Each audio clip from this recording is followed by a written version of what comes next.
जय होई माता।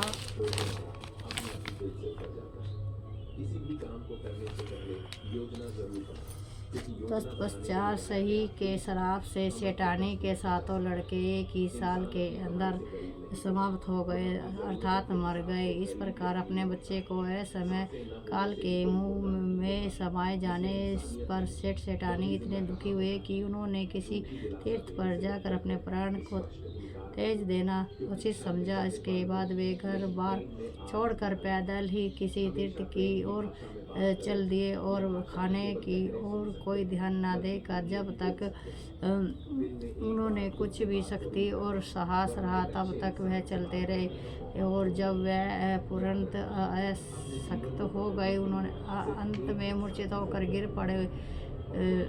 उनकी ऐसी दशा देखकर भगवान करुण सागर ने अपनी मृत्यु से बचाने के लिए उनके पापों का अंत किया और इस अवसर का आकाशवाणी हुई। हे सेठ, तेरी सेठानी ने मिट्टी खोदते समय ध्यान न देकर सही के बच्चे को मार दिया, उसके कारण तुम्हें अपने बच्चों का दुख देखना पड़ा। यदि अब पुनः घर जाकर तुम मन लगाकर गौ माता की सेवा करोगे और ओही माता देवी का विधि विधान से व्रत आरंभ कर प्राणियों पर दया रखते हुए स्वयं में भी किसी को कष्ट नहीं देना होगा, तो तुम्हें भगवान की कृपा से पुनः संतान का सुख प्राप्त होगा। इस प्रकार आकाशवाणी सुनकर सेठ सेठानी कुछ आशावान हो गए और भगवती देवी का स्मरण करते हुए अपने घर की ओर चल दिए। इसके बाद श्रद्धा भक्ति से वे केवल अहोई माता का ही व्रत आपित गेहूँ माता की सेवा करने की आरंभ कर दिया तथा जीवों पर दया भाव रखते हुए क्रोध और देश के देव का सर्व त्याग कर दिया।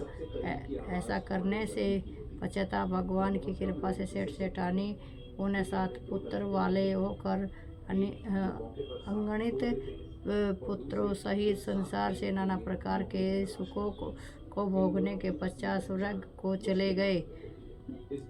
अहोई माता की दूसरी कथा। एक साहूकार था जिसके 7 बेटे 7 बहुएं तथा एक बेटी थी। दिवाली से पहले कार्तिक बिंदी अष्टमी को 7 बहुएं अपनी नंद के साथ जंगल में खादान से मिट्टी लाने गई। जहाँ से वे मिट्टी खोद रही थी वहीं सहू से के बांध रही थी।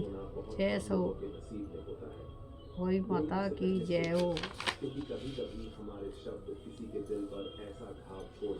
जय होई माता की जय होई माता की जय माता की। मिट्टी खोदते समय नंद के हाथ से सही का बच्चा मर गया। सहू माता बोली कि अब मैं तेरी कोख बांधूंगी। तब नंद अपनी 7 भाभियों से बोली कि तुम में से मेरे बदले कोई अपनी कोख बंधवा लो। सब भाभियों ने अब अपनी कोख बंधवाने से इनकार कर दिया, परंतु छोटी भाभी सोचने लगी कि यदि मैं कोख नहीं बंधवाऊंगी तो सासू जी नाराज हो जाएगी। ऐसा विचार कर नंद के बदले में छोटी भाभी ने अपनी कोख बंधवा ली। इसके पश्चात जब उसके जो लड़का होता वो 7 दिन के बाद मर जाता, एक दिन पंडित को बुलाकर पूछा कि क्या बात है, मेरी संतान 7वें दिन क्यों मर जाती है। तब पंडित ने कहा कि तुम सूर्य गाय की पूजा करो। सूर्य गाय साहू माता की बहाली है, वह तेरी कोख छोड़ तब तेरा बच्चा जिएगा। इसके बाद से वह बहु प्रातःकाल उठकर चुपचाप सूर्य गाय के नीचे साफ सफाई कर दे जाती।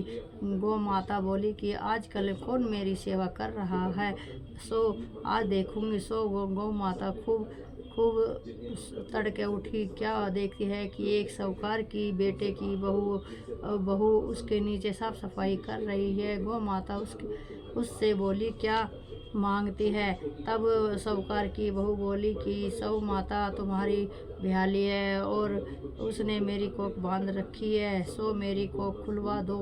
गौ माता ने कहा, अच्छा, अब तो गौ माता समुद्र पर अपनी ब्याली के पास उसको लेकर चली। रास्ते में कड़ी धूप थी, सो वे दोनों एक पेड़ के नीचे बैठ गए। तो थोड़ी देर में एक सांप आया और उसने पेड़ पर गरुड़ पंखनी पक्षी का बच्चा था। सांप उसको डसने लगा। तब साहूकार की बहू ने सांप मारकर डाल के नीचे दबा दिया और बच्चों को बचा लिया।